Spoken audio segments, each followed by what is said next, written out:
ಹಿನ್ನೆಲೆಯಲ್ಲಿ ನಾನು ನಮ್ಮ ಶಾಲಾ ಮಕ್ಕಳಿಗೆ ಹೇಳೋದು, ಕಷ್ಟಪಟ್ಟು ಓದಿ. ಮಾರ್ಕ್ಸ್ ಕಡಿಮೆ ಆಯ್ತು ಅಂತ ಹೇಳಿ ಅದೇ ಮತ್ತೇನ ಕೆಲವು ಘಟನೆಗಳು ನಡೀತಾವಲ್ಲ, ಅಂಥವಕ್ಕೆ ಪ್ರಭಾವಕ್ಕೊಳಗಾಗ್ಬಿಡಿ. ನಾನು ಓದಬೇಕಾದ್ರೆ ಕೊನೆ ಬೆಂಚಲ್ಲಿ ಕೂತ್ಕೊಳ್ಳಿದೆ. ಅದಷ್ಟೇ ಅಲ್ಲ, ಮಾರ್ಕ್ಸ್ ಪಡೆಯೋದ್ರಲ್ಲೂ ಕಡಿಮೆನೆ ನಾನು ಗೆದ್ದಿದ್ದು. ಇವತ್ತು ನಮ್ಮ ಕೈಲಿ ಹಲವಾರು ರೀತಿ ಪ್ರತಿಭೆ ಇದೆ, ಶಕ್ತಿ ಇದೆ.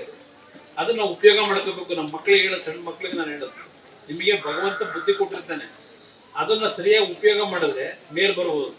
ಮಾರ್ಕ್ಸ್ ಕಡಿಮೆ ಆಯ್ತು ಅಂತ ಹೇಳಿ ಮತ್ತಿನ್ನೇನೋ ಅನಾಹುತ ಮಾಡ್ಕೊಳ್ಳೋದು, ಅಂಥವಕ್ಕೆಲ್ಲ ಕೈ ಹಾಕ್ಬಿಡಿ.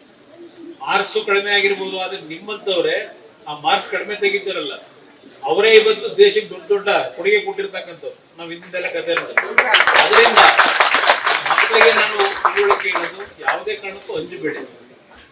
ನಿಮ್ಮ ತಂದೆ ತಾಯಿಗಳು ನೋಡ್ಕೊಂಡು ಅವ್ರು ಏನ್ ನಿಮಗೆ ಶಿಸ್ತುಬದ್ಧವಾಗಿರಕ್ಕೆ ಹೇಳ್ತಾರೆ, ಅವ್ರಿಗೆ ಗೌರವ ತರ್ತಕ್ಕಂಥ ರೀತಿಯಲ್ಲಿ ಆ ಮಕ್ಕಳು ಓದಬೇಕು. ನಿಮ್ಗೆ ಏನು ಬೇಕು ವ್ಯವಸ್ಥೆ, ಆ ವ್ಯವಸ್ಥೆಗಳನ್ನ ನಿಮ್ಗೆ ಓದ್ಲಿಕ್ಕೆ ಮಕ್ಕಳಿಗೆ ಎಲ್ಲಾ ರೀತಿ ವ್ಯವಸ್ಥೆ ಮಾಡಿಕೊಡೋದು ನನ್ನ ಜವಾಬ್ದಾರಿ. ಮಾಡ್ಕೊಡ್ತೀನಿ ಅಂತ ಪ್ರತಿಯೊಂದು